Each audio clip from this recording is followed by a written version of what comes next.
Hey, this is Mark Henry, author of Dancing with Energy, Healing, Magic, and Mysticism. Well, today I'm going to be talking a little bit about Black Hawk. Now, who exactly is Black Hawk? Black Hawk was a 19th century Native American warrior, a chief in the Sauk and Fox tribes. Now, he himself became later a part of spiritualism and in the spiritual church movement.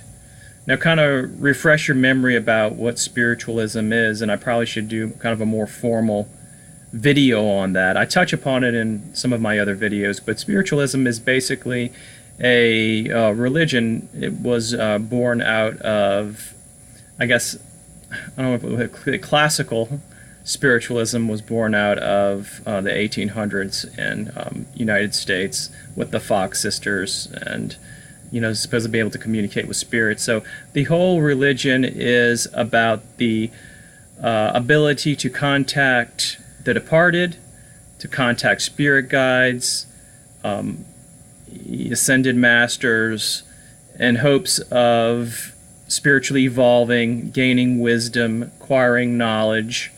And in some sense, in some sects of spiritualism, there is the thought that these guides kind of can help you with magical purposes. So that's spiritualism in a nutshell. Now, Black Hawk is, I heard about him because I was a part of, a spiritualist church for several years, and we took psychic development classes and participated in the church itself, and we did that, and that's how I heard his name. So I heard his name, but I didn't really get too far into it until recently, when I was doing some research for the book that I'm still working on, and it kept coming across his name. So I'm thinking, I'm not trying to look for this particular guy, however, it keeps coming to me, so maybe I should look more into it. So, he is a part of spiritualism, and he's also part of the spiritual church movement, which is, I guess you can think of it as the African American spiritualism, which has a little bit of a different flavor. He became popular in the 1920s down south where I am in New Orleans. He became part of this, the spiritual church, so they started to honor him in the 20s. I believe the person who first made his name known, his name was Mother Anderson in the spiritual church down here. And then from that point on, and just to kind of get back to spiritualism for a second, a lot of times in this particular church is that the medium will have particular guides that will come to him. And from my understanding is that Black Hawk kind of was the guide of Mother Anderson, and when she kind of passed away and kind of left the reins to someone else in the church, then he became, again, the successor's guide, and I guess he became more popular as a result of that. Now, about Black Hawk in general is that he is known for protection, for conquering your enemies, because, of course, the mythology and legend of him as a great warrior, as someone who can help overcome one's enemies, that is kind of part of the Black Hawk legend. So as a result of that, you can buy, and again, it's not only part of spiritualism, it's part of hoodoo also. So this southern folk magic. So he is part of the hoodoo tradition, where you can actually get magical oils, spiritual baths, candles, and other items that are Black Hawk related. So if you want to honor him, if you want to venerate him, you can acquire all these types of things.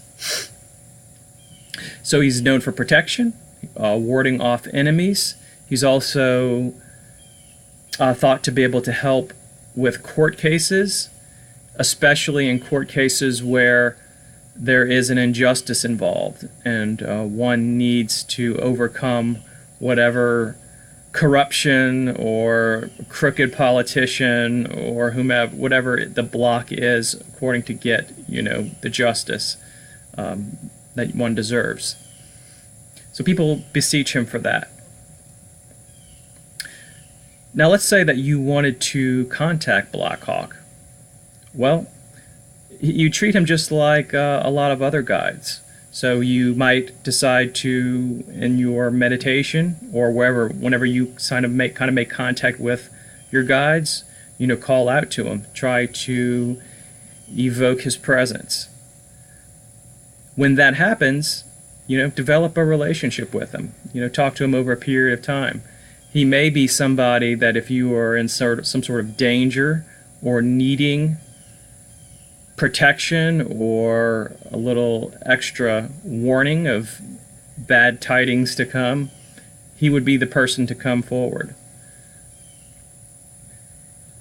If you want to honor him in a more traditional way, the way that the spiritual church does, they have a ritual where they have an altar and they have a bucket of sand, and they will take a representation of a Native American warrior. Maybe you can be able to get a resemblance, maybe a figure of him, and they actually put it in the sand inside the bucket. You put that on the altar. Some people will put it by the door because, of course, the door is the doorway, the threshold, symbolically of things coming into your area, into your life, but could also be kind of an actual threat coming into your home. So they put it by the doorway. As far as offerings, you may wonder, what do I offer Black Hawk? Well, he likes fruit, he likes tobacco, and he likes water. If you really need some serious protection and you want to, acquire a lot of emotion and more fierceness and maybe even more aggressiveness and fighting off an enemy, it's said that you give Black Hawk alcohol to kind of fuel that. So that is all about Black Hawk. I'm sure there is much more to learn. However, I just want to kind of give you a taste in case you wanted to work with Black Hawk, to call upon him and to kind of integrate him into your spiritual pantheon of helpers, assistants. All right. I'm going to leave some links in the description. Please subscribe and like, and I will talk to you in a future video. See you later.